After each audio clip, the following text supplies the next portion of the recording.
The first question we have today is define and name the layers of scalp, give the blood Was supply, nerve supply, and applied anatomy. Okay, beta? yeah. Yes, ma'am. Oh. Skin, connective tissue layer, aponeurosis, epicranial aponeurosis, again L for lymphatic No, tissue. not think over beta. Sorry, not loose areolar tissue, and P for pericranium. Very good, very good. Periosteum or pericranium. Very, very good. Okay, nice. So as Hema told us, we have 5 layers in the scalp like SCALP. S is standing for skin.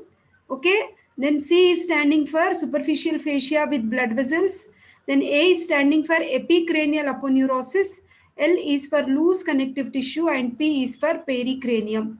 Okay, these are the various layers of the scalp. Now, when you talk about skin, always for each and every layer, we should define and write something. Now, when you talk about skin, we have to know the extent from where till where we have the skin. So, the skin is thick and hairy and it is adherent to the third layer, that is epicranial aponeurosis. Okay. Then the subcutaneous superficial fascia is actually more fibrous. This I will tell you.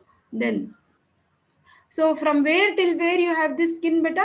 It is extending from the supraorbital ridges. It extends superiorly and anteriorly, and then it is extending behind up to superior nuchal line. Okay, which we see behind.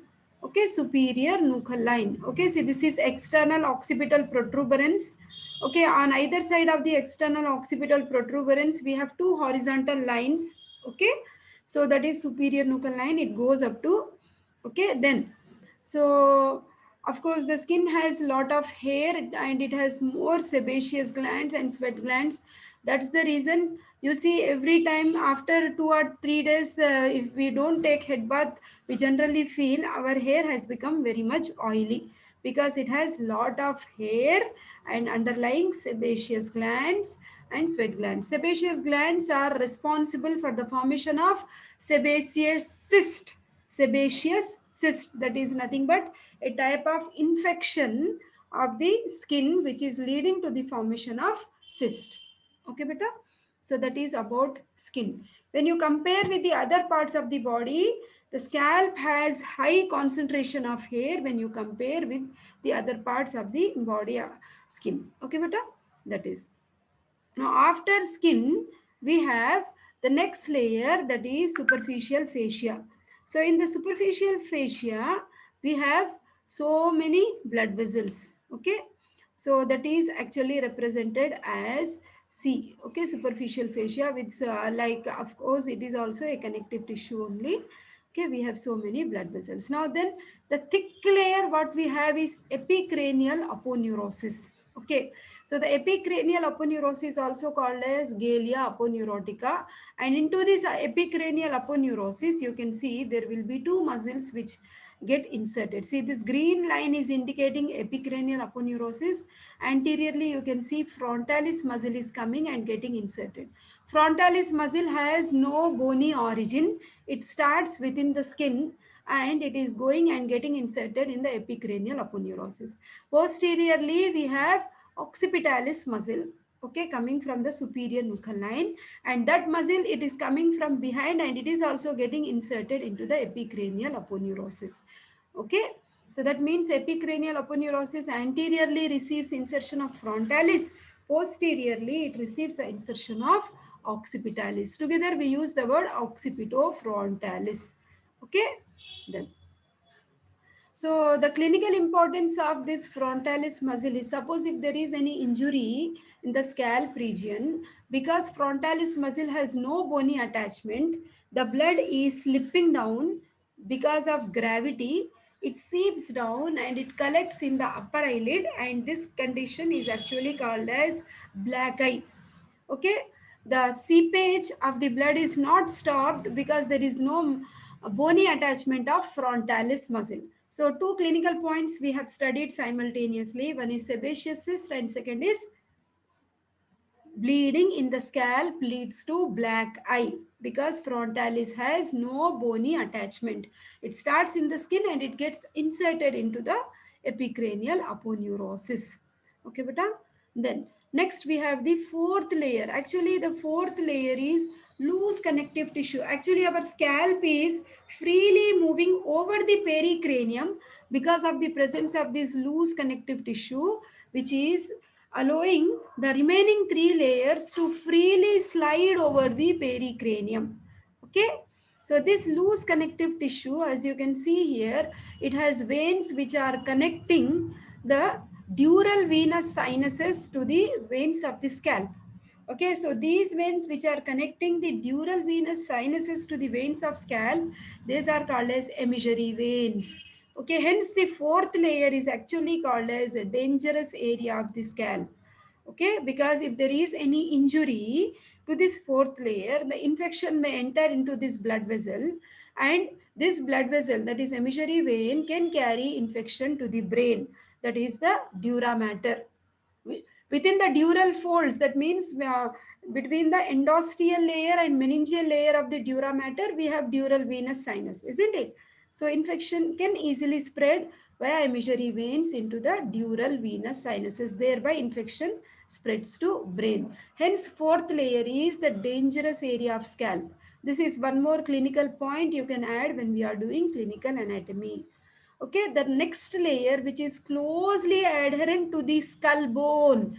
Okay, when you do the dissection, it comes as though it is a thin papery flap, very thin, almost transparent papery flap, which comes out when you just lift with your forceps and scalpel. So this thing is pericranium, the outermost covering of the skull bone. Okay, so these are the five layers which you have to describe in detail, and this has been described here. Okay, just read once, you will get almost all the points what I have discussed here. Okay, then coming to the blood supply and nerve supply. So when you talk about blood supply, we divide it as in front of the pinna. This is the superior view of the skull bone. Okay, this is nose and this is external occipital protuberance, and these two are ears. Now, here you have in front of the pinna, we discuss the blood supply and nerve supply, and behind the pinna we discuss. So in front of the pinna, let us discuss first blood vessels.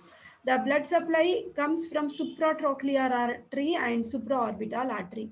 Both of these arteries are the branches of which artery, Hema? Do you remember, beta Chavi? Supratrochlear and supraorbital are the branches of which artery? Internal carotid artery. Internal carotid artery gives ophthalmic artery in the eye. That artery enters into the orbit and then travels into the scalp. Okay. So then in front of the pinna, we have superficial temporal artery. Okay. So these are the three arteries. First two are the branches of internal carotid, whereas superficial temporal is a branch of external carotid. Behind the pinna, we have posterior auricular and occipital.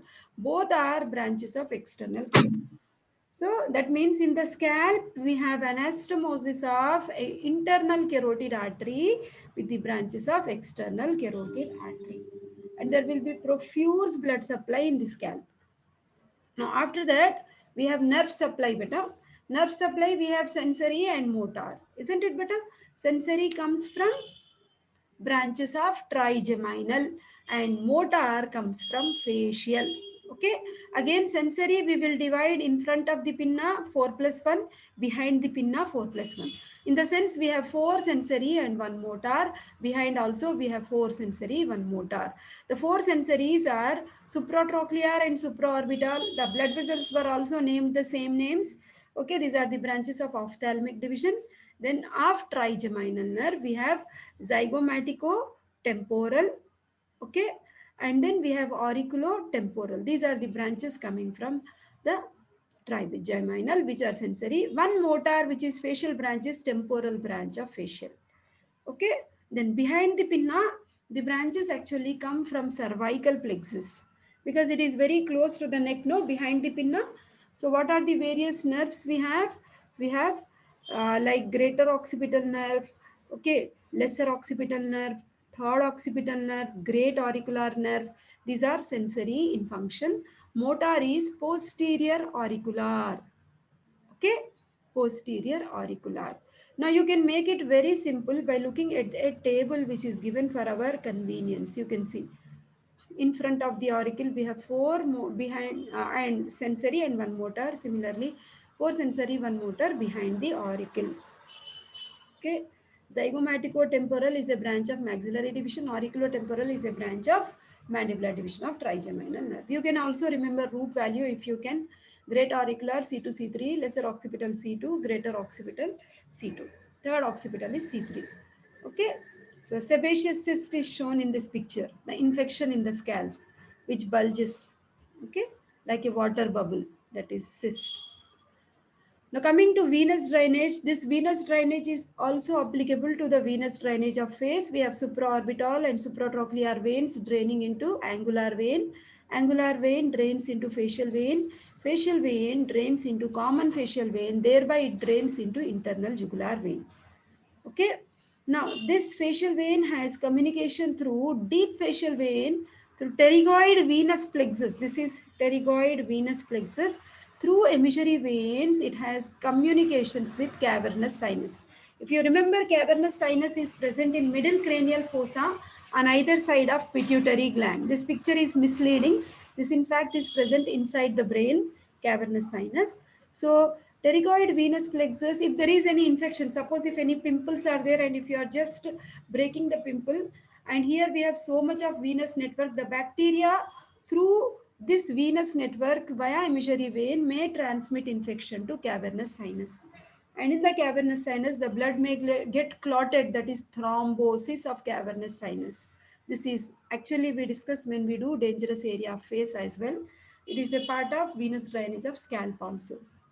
The other veins which are joining here are retromandibular vein, which is dividing into anterior division and posterior division. Anterior division of retromandibular drains into common facial vein and then internal jugular. No? Then posterior auricular, like posterior division of retromandibular vein joins posterior auricular and it joins external jugular. Finally, it drains into subclavian vein. Okay, so this actually covers venous drainage of both scalp and face.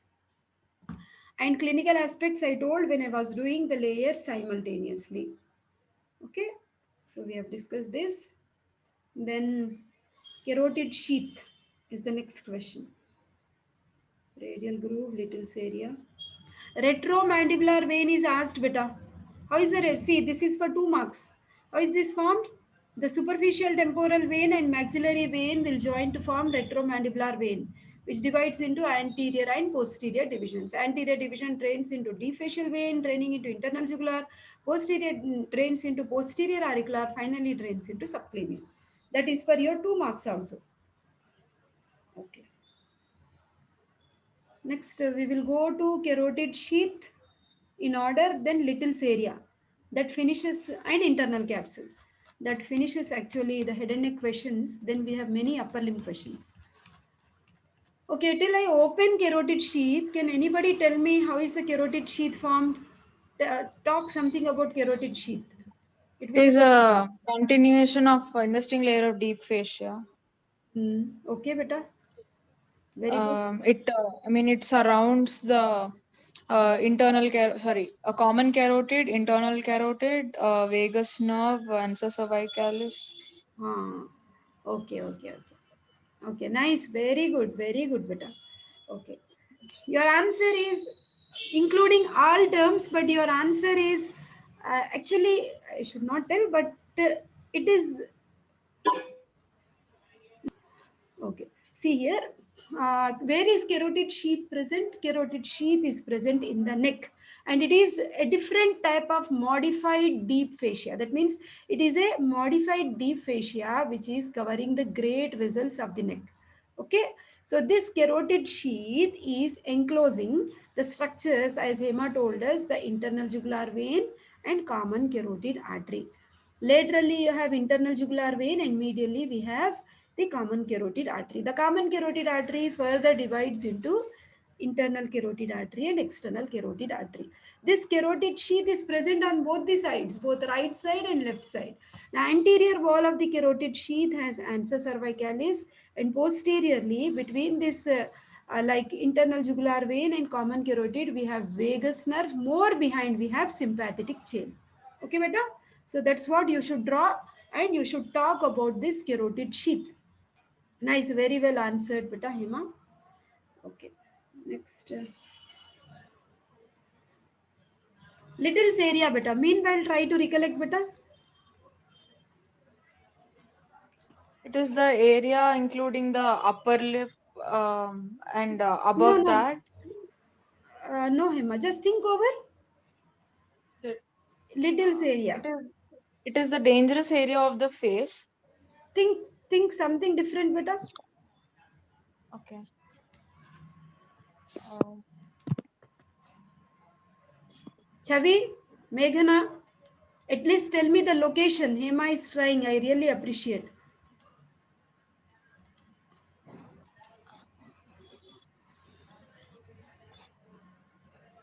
it Yes, is we had some region around the nose or nose, the upper nose. something. Correct, correct, Okay, correct, no. Chavi. Yes, very good. Little's area we see in the nose. Okay, in the septum of nose, we have see this beta. Hema. Yes, We ma'am. have network of blood vessels which are forming Little's area.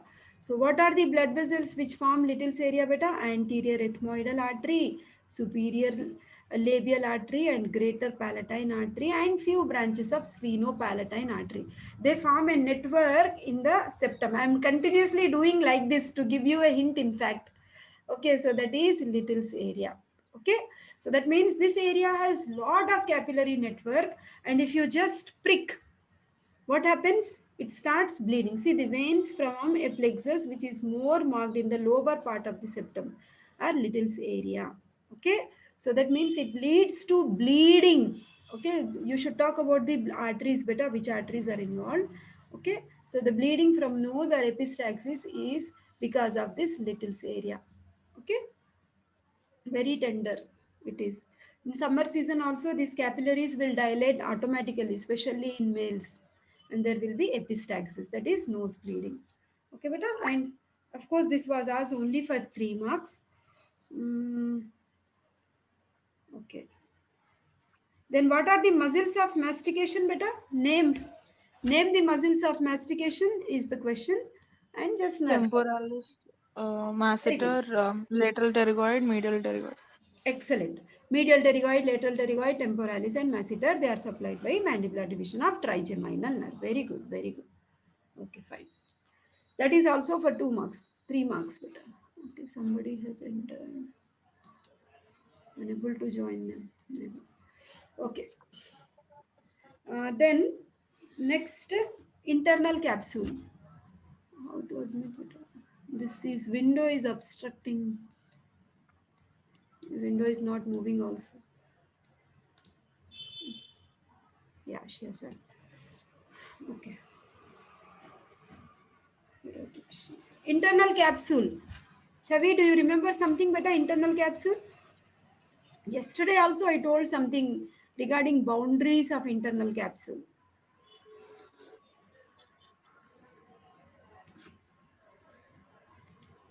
Anything, Hema?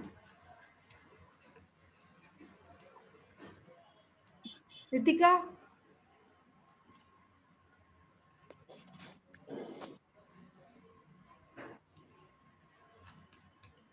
Internal capsule, Hema?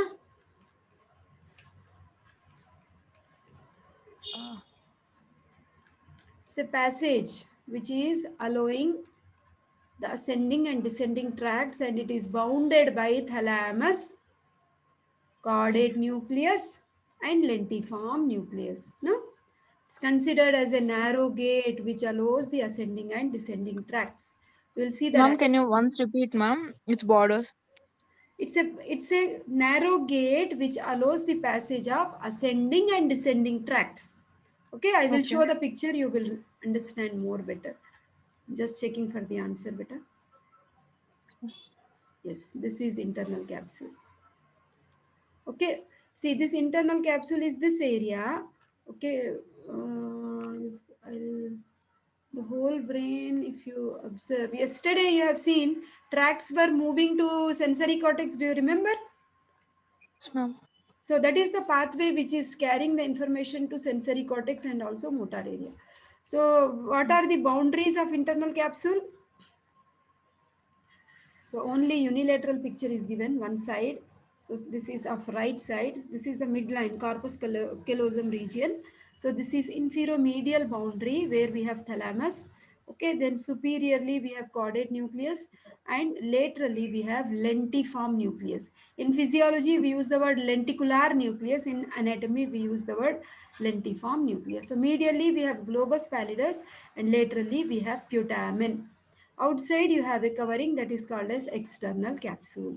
So this area is actually a passage, a pathway, a way which is allowing the ascending tracts and also descending tracts to come down. It's a narrow gate, very concentrated gate where we have all the tracts. That is the reason if there is any lesion or damage in this area, it will lead to large deformities because tracts are directly damaged.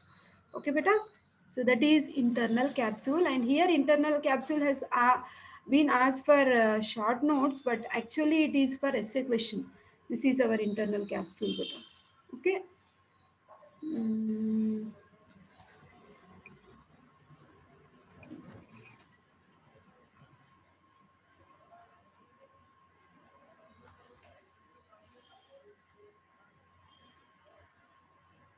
where is the explanation starting? I'm not finding. White matter, 435. Oh, 36 page is missing. Okay, but no problem. So you are finding this is anterior limb and this is genu and this is posterior limb. Okay. So below this part is called as actually sublentiform part and behind will be called as retrolentiform part. And I want everybody to memorize the table which gives this tracts beta. Though it looks so much cumbersome, but still it is useful in both the subjects. Either you memorize in anatomy or physiology, you can write the same actually matter. Okay. Anterior limb, what are the descending tracts it has, what are the ascending tracts it has, and what are the blood vessels supplying it. Similarly, what genu, posterior limb, retrolentiform, sublentiform part, we should know what are the ascending tracts and descending tracts passing through them. Okay, this is anterior limb, this is genu, this is posterior limb. Okay, then we have retrolentiform part and sublentiform part. Blood supply, I want everyone to practice this diagram because this comes as an essay question. This is actually circle of Willis. We will discuss when it comes as a separate question. Okay, these are anterior cerebral artery, this is middle cerebral artery, and this is posterior cerebral artery. So from anterior, middle, and posterior cerebral artery, and this is posterior communicating artery. Okay, from there only you will get branches which are going to anterior limb, genu, and posterior limb. Okay, so just practice this diagram and correspondingly for anterior limb you can write supplied by the branch of anterior cerebral artery, artery from recurrent branch like that. In genu these are the two blood vessels and posterior limb these are the blood vessels. Okay, beta? So that is internal capsule. Okay. Mm. So that finishes the questions from upper limb. Then we will, sorry, head and neck. Then I will open now upper limb textbook. Then we will discuss the questions from upper limb.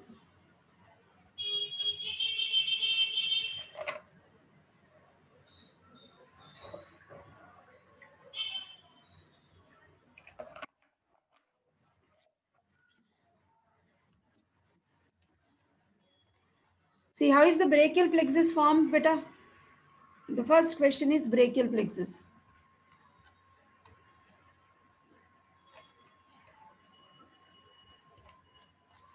Hema, Chavi, Meghana, do you remember anything?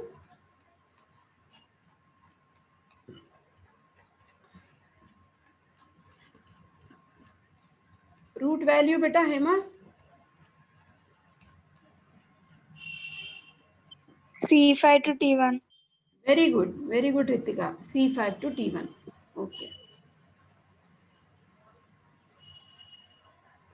So, how is the upper trunk formed?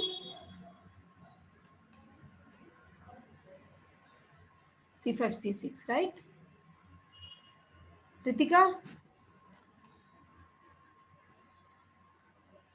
Yes, ma'am. can you tell me what is prefixed and postfixed beta? Brachial plexus. Prefixed is if C4 is involved, Very good. and C4 is involved. postfixed is if T2 is involved. Very good. Excellent. Nice. Okay, now here comes our brachial plexus picture beta. So you are finding, see the brachial plexus is, how is this formed? Consists of, it has roots, trunks, divisions, cords. Okay, so here the anterior primary rami, okay, also called as ventral primary rami of C5. That means, do you remember we have from the spinal cord, spinal nerves coming out? How many pairs of spinal nerves are coming out? 31. 31 pairs. Cervical are how many? How many pairs of 8. cervical? 8 pairs. 8 pairs. C1 to C8. C1, C2, C3, C4, C5. Okay. Thoracic, 12. Lumbar, 12. yeah. 5. Sacral, 5. Coccygeal, 1. Okay, fine. 1. So the anterior primary rami of these spinal nerves, okay, see this is the formation of the spinal nerve, isn't it? We have, this is the anterior and this is the posterior. So the anterior primary ramus is actually taking part in the formation of a network which comes and supplies the upper limb. Okay, the roots C5 and C6, they are joining to form upper trunk. C7 is continuing as middle trunk. C8 and T1 is continuing as lower trunk. So how many trunks do we have, Meghana? How many? 3. Yeah, upper trunk, 3, ma'am. middle trunk, lower trunk. Very good. Now each trunk, all trunks are shown in which color? Yellow color. Each trunk is dividing into two subdivisions. What are those? One is ventral subdivision and the other is dorsal subdivision. Okay, dorsal is shown in yellow color here beta and ventral is shown in green color. Okay, ventral is also called as anterior, dorsal is also called as posterior. In textbook any of the term will be used interchangeably, you don't need to get confused. So the ventral division of, listen carefully, the ventral division of upper trunk and the ventral division of the middle trunk, they join to form lateral cord. This side away from midline is lateral cord. Okay, then the posterior division are the dorsal division of upper trunk, middle trunk and lower trunk. All posterior divisions, they are joining to form posterior cord. Posterior divisions and posterior cord. Like that you remember, it becomes easy.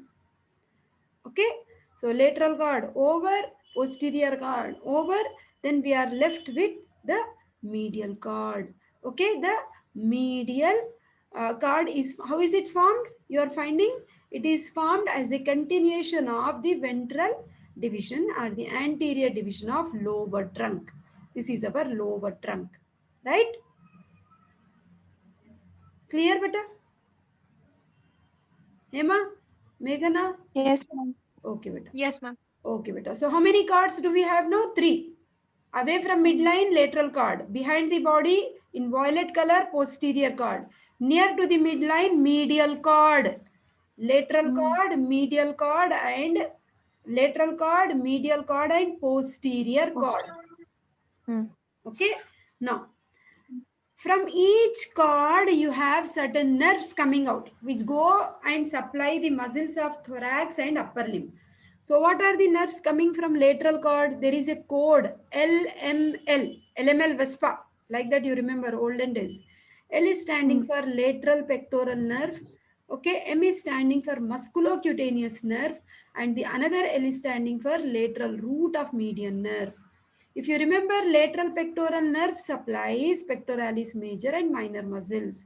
Musculocutaneous nerve supplies muscles of the arm, front of the arm, brachialis, biceps brachiae and coracobrachialis.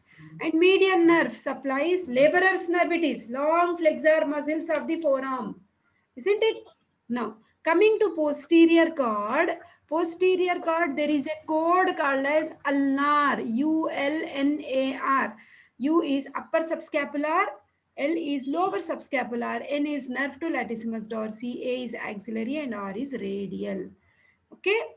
So these nerves will supply the corresponding names of the muscles like upper subscapular, lower subscapular, goes with subscapularis muscle. Nerve to latissimus dorsi is direct name. Axillary nerve supplies which muscles?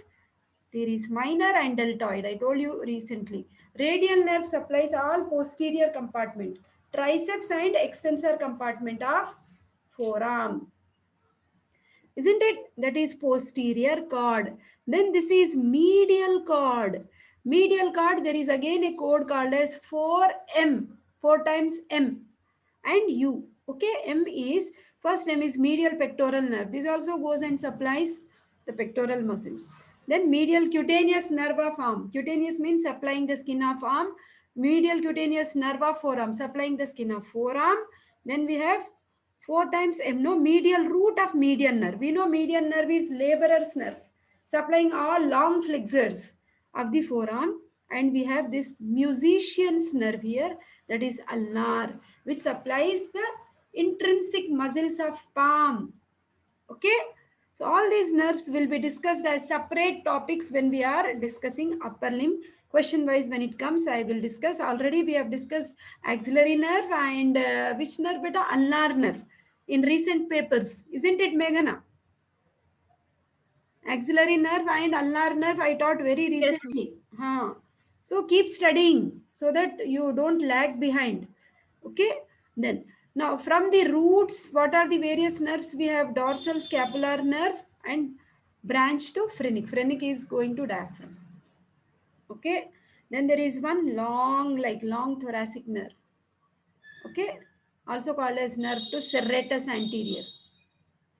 Winging of scapula is caused due to the damage of this nerve only. Okay. So like that, from the roots also, from the trunk, see upper trunk, we have two nerves coming out. Suprascapular and nerve to subclavius. Okay, beta? So like that, when you talk about brachial plexus, you will have the details of these nerves. Little, one line only will be given. But the most important thing what I want you to remember is root value of each nerve. Examiners are very crazy for this. So please remember the root value of each and every nerve you study here under brachial plexus. Okay, beta? Like here it is given, like suppose serratus anterior C5, C6, C7. Okay, dorsal scapular C5. Okay, like that you have each nerve root value is given. Now, so there are certain deformities like we have, uh, what are the various deformities? See, suppose if there is any damage at this Erb's point, 6 nerves meeting point is Erb's point. So that means here the two roots and the trunk and the dorsal and ventral division and the suprascapular and nerve to subclavius, if they are damaged, this 6 nerves meeting point, okay, that point is actually the Erb's point, and if this area is damaged, you call it as Erb's paralysis. Erb's paralysis. Okay, what a Erb's point? See up. This is upper trunk C5, C6. Okay, suprascapular, nerve to subclavius, anterior and posterior meeting point. Okay, so this is Erb's paralysis. Ma'am, can you please repeat, ma'am? Okay. Once, please. I lost connection. Okay. C5, C6 roots forms what trunk, beta? Upper trunk. The first trunk, upper trunk, ma'am. Upper trunk. We know upper trunk is dividing into anterior and posterior division. Yes, From ma'am. upper trunk, we have suprascapular nerve and nerve to subclavius. Yes, ma'am. All these 6 nerves meeting point is called as Erb's point. Okay. And if this area is damaged, you call it as Erb's paralysis. Okay. Erb's paralysis. This usually happens during childbirth. Okay, when the delivery unit people, they are pulling the shoulder and they are not giving so much pressure. They are only bothered about bringing the baby out without much concentrating about the sensitive nerves in the axilla region. So this trunk may get damaged and the baby may suffer with this Erb's paralysis. Okay. C5, C6 is damaged. The muscles which are musculocutaneous nerve, I told you it is supplying biceps brachiae. You just have to think better and you can write. You if you memorize, things become difficult. Okay, what are the Okay. muscles you see in the arm region? You just think like that. We have this biceps brachiae, whatever nerves are coming from there, deltoid, brachialis, brachioradialis, supraspinatus, infraspinatus, supinator. These are all paralyzed because of the damage to these 6 nerves. Okay, and the Okay. arm is hanging by the side and it is adducted and medially rotated. Okay, it looks as though policeman's tip hand. It is shown here, very typical picture. Okay, attention position of policeman, it looks as though, or porter's tip hand. Okay, so these are the clinical features. This itself may come as a 5 marks or 3 marks question beta. So if there is any paralysis in the lower trunk, upper trunk is Erb's paralysis, Erb's point, isn't it, Hema? Yes, ma'am. Similarly, here in the lower trunk, suppose if there is any injury, you call it as clump case paralysis. Okay, ma'am. Okay, beta, that is lower Yes. trunk of brachial plexus. Again, this is also a delivery injury only. Or sometimes if the person is falling from a very much height and he's trying to catch from mountains, we usually see in movies, he's falling and he's trying to catch hold of a tree trunk, something like that. Then you can see usually the lower trunk may be damaged. Okay, beta, or Okay. birth injury. So lower trunk, we know it is T1 and C8. So the nerves which are coming out from there, basically we have ulnar nerve, 4MU, which is very important, musician's nerve. So intrinsic muscles of hand and ulnar flexors of wrist and fingers is damaged. Okay, there will be complete claw hand. And cutaneous anesthesia because sensory nerve is also damaged. That means nerve supply of ulnar nerve is gone. Okay, beta? So like that you can talk about the deformities. Ma'am, hello. I'm unable to hear you, ma'am. Hello. Meghana, am I audible better? Ritika?